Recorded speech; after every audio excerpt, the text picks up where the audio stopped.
आज की वीडियो में हम लोग पढ़ेंगे extraction of metal from their concentrated ore. First part में हमने पढ़ा कंसंट्रेशन ऑफ ओर का कंसंट्रेट कैसे करते हैं, और सेकंड पार्ट होता है हमारा extraction of metal from their concentrated ore. इसका मतलब क्या है? इसका मतलब है फर्स्ट पार्ट में जो आप ओर का कंसंट्रेशन किए, फिजिकल इंप्योरिटी रिमूव किए, उसके बाद उससे जो केमिकल इंप्योरिटी का रिमूवल होता है वो मेथड हम लोग पढ़ते हैं। इसमें हम लोग तीन ग्रुप में बांटते हैं। फर्स्ट ग्रुप जो आपका होता है वो metals of a low reactivity होता है, सेकंड होता है metals of a medium reactivity, and third होता है metals of a high reactivity. किसी भी मेटल्स का उसका रिएक्टिविटी के आधार पे हम उस पे मेथड्स अप्लाई करते हैं कि किस तरह से उसमें इंप्योरिटी को रिमूव करेंगे। तो सबसे पहला ग्रुप होता है मेटल्स ऑफ लो रिएक्टिविटी, जिसमें आपका नाम आता है सिल्वर, प्लेटिनम, गोल्ड, कॉपर और मरकरी। सेकंड ग्रुप होता है मॉडरेट रिएक्टिविटी, इसमें जिंक, टिन, लीड एक्सेट्रा इस तरह का मेटल्स होता है। और फाइनली थर्ड होता है मेटल्स ऑफ हाई रिएक्टिविटी, से इसमें पोटासियम, सोडियम, कैल्शियम, मैग्नीशियम और एल्युमिनियम होता है। ओके, तो चलिए हम लोग सबसे पहले किसे पढ़ेंगे? हम लोग सबसे पहले पढ़ेंगे metals of low reactivity. Okay, चलिए देखते हैं मेटल्स ऑफ लो रिएक्टिविटी का एक्सट्रैक्शन कैसे किया जाता है। मेटल्स ऑफ लो रिएक्टिविटी में नाम आता है कॉपर, मरकरी, सिल्वर, गोल्ड और प्लेटिनम का। तो जैसा कि हम लोग जानते हैं सिल्वर, गोल्ड एंड प्लेटिनम ये तीनों होता है नोबल मेटल, मींस ये रिएक्ट करना नहीं पसंद करते, नॉन रिएक्टिव होता है। तो इसी वजह से ये कैसा पाया जाता है? ये फ्री स्टेट में एग्जिस्ट करता है, इसे आपको एक्सट्रैक्शन करने का जरूरत नहीं है। फिजिकल इंप्योरिटी निकाल दीजिए, इसमें ये प्योर फॉर्म में मिल जाएगा। बचा कौन सा हमारे पास? बचा हमारे पास Hg मींस मरकरी, और दूसरा बचा कॉपर। इन दोनों का एक्सट्रैक्शन कैसे किया जाता है इसे समझते हैं। ओके, सबसे पहले हम लोग मरकरी का एक्सट्रैक्शन पढ़ेंगे। मरकरी का एक्सट्रैक्शन करने के लिए ये जानना पड़ेगा कि मरकरी किस ओर के फॉर्म में पाया जाता है। तो मरकरी सिनेबार के फॉर्म में पाया जाता है, और सिनेबार का केमिकल फॉर्मूला होता है HgS, ये होता है मर्क्यूरिक सल्फाइड। ओके, तो इसका एक्सट्रैक्शन में सबसे पहले इसको ऑक्सीजन के साथ मिलाकर हीट किया जाता है। ऐसा करने से क्या होता है, ये मरकरी जो होता है मरकरी का ऑक्साइड में कन्वर्ट होता है और सल्फर का डाइऑक्साइड रिलीज होता है। तो यहाँ क्या बनेगा? यहाँ बनेगा Hg प्लस O से बनेगा HgO मर्क्यूरिक सल्फाइड, और साथ में बनेगा सल्फर और ऑक्सीजन से बनेगा सल्फर का डाइऑक्साइड SO2 गैस। अब इससे पहले हम लोग बैलेंस कर लेते हैं। बैलेंस कैसे करेंगे देखते हैं। यहाँ कितना आपके पास ऑक्सीजन है? 2। यहाँ कितना है? 2 और 1 3।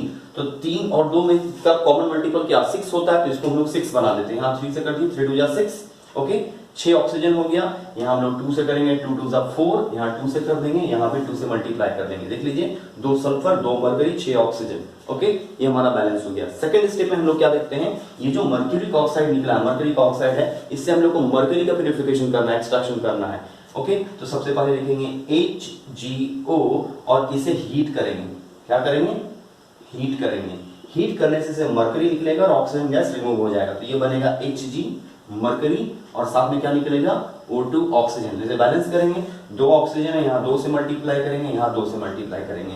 यहाँ क्या हुआ देखते हैं। यहाँ मर्क्यूरिक ऑक्साइड को जब हीट किया जैसे ऑक्सीजन गैस रिलीज हो गया, और साथ में क्या बन गया? Pure form of mercury. ये हो गया मर्क्यूरी का एक्सट्रैक्शन, ये है प्योर मर्क्यूरी Hg।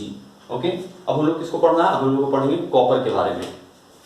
अब हम लोग सेकंड एग्जांपल किसका लेंगे? कॉपर का। सेकंड एग्जांपल होता है कॉपर, आपका इसका ओर होता है Cu2S। इससे हम लोग को कॉपर का एक्सट्रैक्शन करने के पहले इसे ऑक्सीजन के साथ हीट करते हैं, O2 के साथ।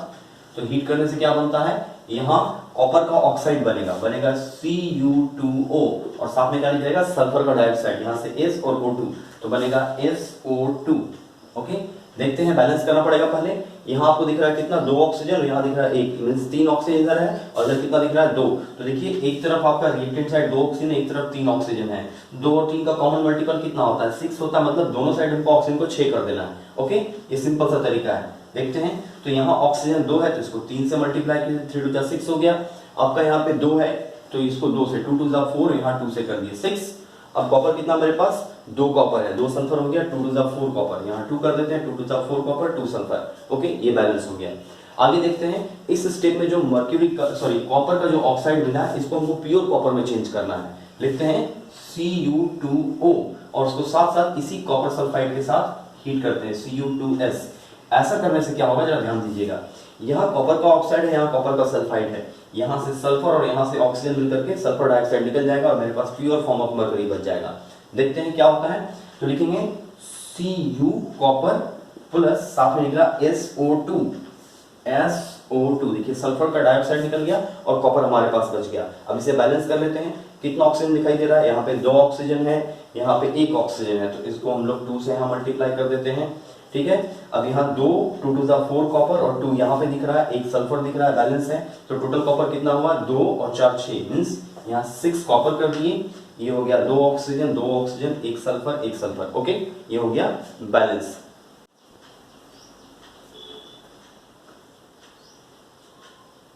अब हम लोग पढ़ेंगे second group, metals of a medium reactivity. ऐसा मेटल जिनका रिएक्टिविटी ना ही बहुत ज्यादा होता है ना ही बहुत कम होता है। इसका एक्सट्रैक्शन आखिर कैसे किया जाता है? तो सबसे पहली बात कि metals of a medium reactivity में जो मेटल्स होते हैं वो किस तरह का ओर्स में पाया जाता है। तो इसका जो ओर होता है वो ऑक्साइड के फॉर्म में होता है, कार्बोनेट के फॉर्म में होता है और सल्फाइड के फॉर्म में होता है। ओके, तीन तरह का ऑक्साइड, तीन तरह का ओर्स होता है, कार्बोनेट, सल्फाइड और आपका ऑक्साइड के फॉर्म में पाया जाता है। जैसे कि एग्जांपल ले लिया जाए, अगर हम एग्जांपल लें तो जिंक का एग्जांपल ले लेते हैं। जिंक जो होता है वो ZnCO3 के फॉर्म में भी पाया जाता है और ZnS के फॉर्म में भी पाया जाता है।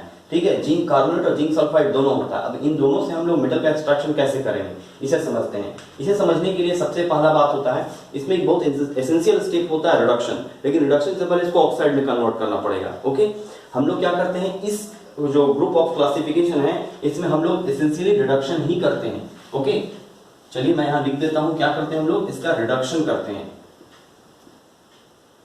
रिडक्शन के थ्रू ही हम लोग इसका एक्सट्रैक्शन कर सकते हैं। लेकिन रिडक्शन के लिए जरूरी है कि पहले आपके पास जो ओर है उसको ऑक्साइड में कन्वर्ट कीजिए। तो ऑक्साइड में कैसे करेंगे, इन दोनों को देखते हैं। इसे नंबर 1 मान लेते हैं, इसे नंबर 2 मान लेते हैं। ओके, हमारे पास एक कार्बोनेट ओर का एग्जांपल और एक सल्फाइड ओर का एग्जांपल है। तो दोनों में अलग अलग प्रोसेस करते हैं। एक होता है आपका कैल्सिनेशन और दूसरा होता है रोस्टिंग। तो कैल्सिनेशन रोस्टिंग में क्या डिफरेंस होता है, जब कभी भी आप ओर को स्ट्रांगली हीट करते हैं in the absence of oxygen को हम लोग कहते हैं कैल्सिनेशन। अगर ओर को ऑक्सीजन के प्रेजेंस में हीट करते हैं उसको कहते हैं क्या, रोस्टिंग। ध्यान से सुनिए, कैल्सिनेशन क्या होता है, strongly heating in absence of oxygen. वही अगर ऑक्सीजन के साथ हीट करते हैं तो उसको कहते हैं रोस्टिंग। तो हम लोग समझ सकते हैं किसका यहाँ पे कैल्सिनेशन होगा, रोस्टिंग होगा। देखिए, अगर जिंक कार्बोनेट को देखें और जिंक सल्फाइड को देखिए, आपको कार्बोनेट में ऑक्सीजन दिखाई दे रहा है। जिसके पास पहले से ऑक्सीजन है उसको ऑक्सीजन देने का जरूरत नहीं है। इसका मतलब इसका क्या करेंगे, इसका कैल्सिनेशन करेंगे, कैल्सिनेशन। ओके, कैल्सिनेशन क्यों कर रहे हैं, क्योंकि इसके पास ऑलरेडी ऑक्सीजन है। Strongly heating in absence of oxygen is called calcination. देखते हैं क्या बनता है, इसको हीट करने से बनता है जिंक ऑक्साइड प्लस साथ में बनता है कार्बन डाइऑक्साइड गैस। ओके, ये तो रिलीज हो जाएगा। अब देखिए, इसके पास जिंक सल्फाइड में सल्फर है, मींस ऑक्सीजन नहीं है, इसको ऑक्सीजन का डिमांड है, तो इसको ऑक्सीजन के साथ मिलाकर हीट करेंगे। तब क्या होगा, तो इसको करेंगे रोस्टिंग। रोस्टिंग, रोस्टिंग मतलब heating with oxygen, strongly heating with oxygen. तो ये क्या होगा, ये जिंक सल्फाइड से बन जाएगा जिंक ऑक्साइड, साथ में क्या हो जाएगा, यहां से SO2 निकल जाएगा। ओके, SO2, इसे आप बैलेंस कर सकते हैं। अब हम लोग देखेंगे क्या, दोनों केस में आइदर आपका कार्बोनेट ओर था या सल्फाइड ओर था, दोनों के केस में हमारे पास क्या बन गया, ऑक्साइड बन गया, जिंक ऑक्साइड बन गया। अब हम लोग जो अगला स्टेप लगाएंगे उसको हम लोग कहते हैं रिडक्शन। रिडक्शन मतलब क्या है, जिंक का जो ऑक्साइड होता है वो इतना रिएक्टिव तो होता है कि अगर सिर्फ अकेले गर्म करने से ऑक्सीजन को रिलीज नहीं करेगा, उसको किसी रिड्यूसिंग एजेंट का जरूरत पड़ता है। अब किसका यूज कर सकते हैं, तो जिंक के साथ ऐसा कोई एलिमेंट का यूज करेंगे, मेटल भी कर सकते हैं, नॉन मेटल भी कर सकते हैं, एल्यूमिनियम कर सकते हैं या कार्बन का यूज करते हैं। तो इस वाले केस में हम लोग कार्बन का यूज करते हैं। जैसे हमारे पास यहाँ जो जिंक ऑक्साइड बना उसको यहाँ लिखेंगे ZnO और suitable reducing agent means carbon का यूज करेंगे और इसको हीट करेंगे। ठीक है, तो क्या होगा, जिंक ऑक्साइड को कार्बन से मिलाएंगे तो बनेगा जिंक Zn। ठीक है, और साथ में क्या निकलेगा, कार्बन का ऑक्साइड। अब ये कार्बन का ऑक्साइड कौन सा होगा, देखेंगे कि कंसंट्रेशन कैसा है। ये CO भी बन सकता है और CO2 भी बनता है। ठीक है, यहाँ CO बना है। अब मान लीजिए यहाँ पे आप लिए जिंक ऑक्साइड और फिर इसको भी उसी तरीके से ZnO प्लस इसमें क्या लेंगे, कार्बन, और इसको हम लोग करेंगे हीट। क्या बनेगा, ये सिमिलरली वैसे ही बनेगा जिंक का ऑक्साइड, सॉरी जिंक, और साथ में बनेगा CO। अगर यहाँ हम लोग ZnO का कंसंट्रेशन बढ़ा देते हैं CO2 बन सकता है। ओके, तो ये हमारा हो गया second method, metals of a medium reactivity. इसमें हम लोग एक एग्जांपल आयरन का भी ले सकते हैं। ओके, चलिए आयरन का एग्जांपल लेकर देखते हैं। अब हम लोग एग्जांपल लेते हैं फेरिक ऑक्साइड मींस Fe2O3 का। ये भी आपका मेटल का ऑक्साइड है, इससे रिडक्शन करवा के हम लोग को मेटल मींस आयरन बनाना है। ओके, चलिए देखते हैं। तो यहाँ पर हम लोग कार्बन यूज करते हैं या फिर आप यहाँ जो कार्बन मोनोऑक्साइड रिलीज हो रहा है इसका भी यूज कर सकते हैं। हालांकि इसमें कार्बन से ही पहले कार्बन का मोनोऑक्साइड बनता है, फिर कार्बन का डाइऑक्साइड बनता है, वो कॉम्प्लेक्स प्रोसेस है। इंटरनल अंदर 2-3 केमिकल रिएक्शन होता है, तो हम लोग इसको सिंपली समझते हैं Fe2 plus Fe2O3 plus C से क्या हुआ, यहाँ पे बन गया, ध्यान से देखिएगा, Fe आयरन रिलीज करता है और साथ में कार्बन डाइऑक्साइड रिलीज करता है। इसे हम लोग बैलेंस कर सकते हैं, ठीक है। यहाँ कितना ऑक्सीजन है, 3 है, यहाँ कितना ऑक्सीजन है, 2 है। तो हम लोग जानते हैं कि 2 और 3 का कॉमन मल्टीपल कौन होता है, तो 6 होता है, तो दोनों तरफ 6 बनाने की कोशिश करते हैं। ओके, देखिए, तो यहाँ 6 बनाने के लिए 3 से मल्टीप्लाई करेंगे और यहाँ 6 बनाने के लिए 2 से करेंगे। 2 3 जा 6, 3 2 जा 6। ऑक्सीजन आपका बैलेंस हो गया, 3 कार्बन है, यहाँ 3 से मल्टीप्लाई कर दिए कार्बन में, आयरन यहाँ 2 2 जा 4 है, तो यहाँ 4 आयरन हो गया। ओके, तो ये हो गया सेकंड मेथड, जिसमें हम लोग मीडियम रिएक्टिविटी वाले एलिमेंट्स को क्या करते हैं, एक्सट्रैक्ट करते हैं। कैसे करते हैं, बाय द रिडक्शन। रिडक्शन कराने से पहले हम लोग कार्बोनेट को और सल्फाइड को ऑक्साइड में कन्वर्ट करते हैं, फिर ऑक्साइड को फर्दर हम लोग सुटेबल रिड्यूसिंग एजेंट का यूज करके हम लोग रिडक्शन करवाते हैं। ओके, रिडक्शन मेथड में देखा जाता है कि कुछ ऐसे एलिमेंट्स का ऑक्साइड होता है जो कि कार्बन से रिड्यूस होना पसंद नहीं करता है, जैसे MnO2 मैग्नीज का ऑक्साइड, और साथ में एग्जांपल ले सकते हैं Cr2O3 क्रोमियम का ऑक्साइड। ये दो ऐसा ऑक्साइड है जो कार्बन से रिड्यूस नहीं होता है, इसलिए हम लोग इसमें इससे ज्यादा रिएक्टिव कुछ मेटल का एग्जांपल ले लेते हैं, जैसे एल्यूमिनियम। इन दोनों को अगर हम लोग एल्यूमिनियम से रिएक्ट कराते हैं तो क्या होता है, एल्यूमिनियम के रिएक्शन कराने से इन दोनों का ऑक्साइड बनता है, मींस एल्यूमिनियम का ऑक्साइड और मैग्नीज रिलीज होता है, तो बनता है Mn आफ्टर रिडक्शन, और एल्यूमिनियम का ऑक्साइड बनता है Al2O3।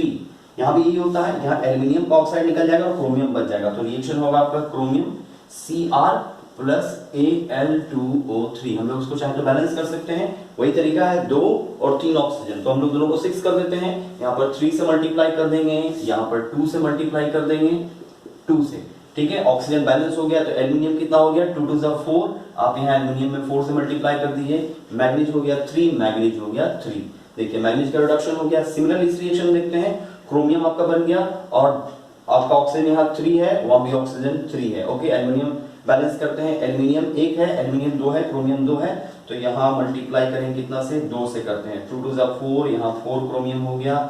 अब हमारे पास कितना हो गया, 3 2 जा 6 ऑक्सीजन हो गया, 3 यहाँ 2 से मल्टीप्लाई कर दीजिए, 2 3 जा 6 ऑक्सीजन, 2 एल्यूमिनियम। ओके, ये हो गया 2 एल्यूमिनियम।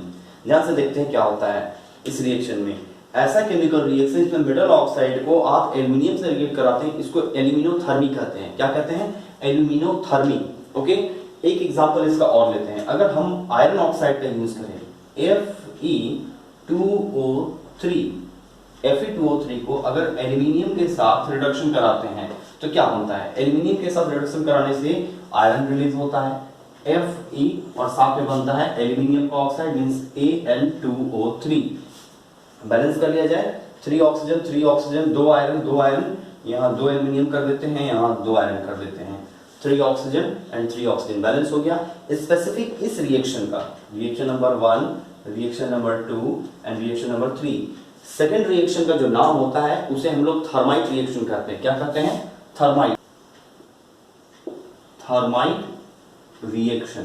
ओके, आपसे एग्जाम में पूछा जाता है व्हाट इज थर्माइट रिएक्शन, तो क्या बोलेंगे, when the iron oxide is heated with aluminium it reacts to form iron and aluminium oxide, और ये बहुत ही ज्यादा हीट रिलीज करता है, ये एक्सोथर्मिक रिएक्शन होता है, और इस रिएक्शन का नाम होता है थर्माइट रिएक्शन। इसका यूज जो रेल का पटरी होता है, इसे रेल कहते हैं, उसे वेल्डिंग करने में भी यूज करते हैं। और इन तीनों रिएक्शन को हम लोग क्या कहते हैं, एल्यूमिनोथर्मी कहते हैं, एल्यूमिनोथर्मी। ओके,